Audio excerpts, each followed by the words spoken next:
সাগরের পাড়ে একটি ব্যস্ত শহরে থমাস নামে একজন ধনী ব্যক্তি বাস করতেন। একদিন তিনি যখন ঘাটে হাঁটছিলেন তখন দেখলেন দরিদ্র মৎস্যজীবী জারেক তার পুরানো জাল মেরামত করছে। থমাস তার কষ্টের কারণ জানতে আগ্রহী হয়ে জারেকের কাছে গেলেন এবং জিজ্ঞেস করলেন, তুমি এত কম পারিশ্রমিকে এত পরিশ্রম কেন করো? জারেক হেসে উত্তর দিলেন, আমি আমার কাজেই আনন্দ খুঁজে পাই। সাগর আমাকে এবং আমার পরিবারকে রক্ষা করে এবং আমি এতে সন্তুষ্ট।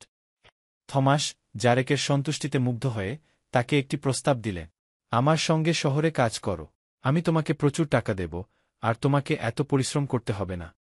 জারেক কিছুক্ষণ ভাবলেন কিন্তু মাথা নাড়লে, ধন্যবাদ স্যার, কিন্তু আমার হৃদয় সাগরের সাথে জড়িত।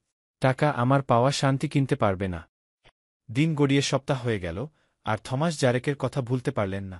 তিনি সিদ্ধান্ত নিলেন মৎস্যজীবীকে আরও ভালোভাবে পর্যবেক্ষণ করবে। তিনি দেখলেন জারেকের মুখের আন্তরিক হাসি, তার চোখে কৃতজ্ঞতা যখন তিনি তার ক্ষুদ্র ক্যাচ টানতেন, এবং তার পরিবারের সাথে ভাগ করা ভালোবাসা। থমাস তার নিজের জীবন নিয়ে প্রশ্ন করতে শুরু করলেন, যা সম্পদে পূর্ণ কিন্তু সত্যিকারের সুখে শূন্য।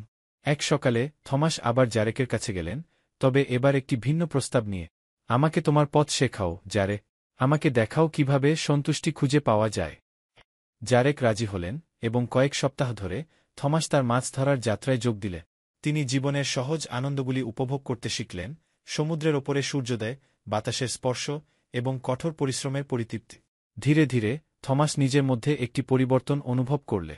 যেই বস্তুগত সম্পদ তিনি একসময় এত মূল্য দিতেন তা তার আবিষ্কৃত অভ্যন্তরীণ শান্তির তুলনায় তুচ্ছ মনে হল। কালের সাথে থমাস এবং জারেক ভালো বন্ধু হয়ে গেলে। থমাস বুঝতে পারলেন যে প্রকৃত সম্পদ টাকা দিয়ে মাপা যায় না, বরং সত্যিকারের সুখ এবং সন্তুষ্টির মুহূর্তে। তিনি শিখলেন যে সরলতা এবং কৃতজ্ঞতার জীবন সকল ধনসম্পদের চেয়ে বেশি পরিপূর্ণতা আনতে পারে।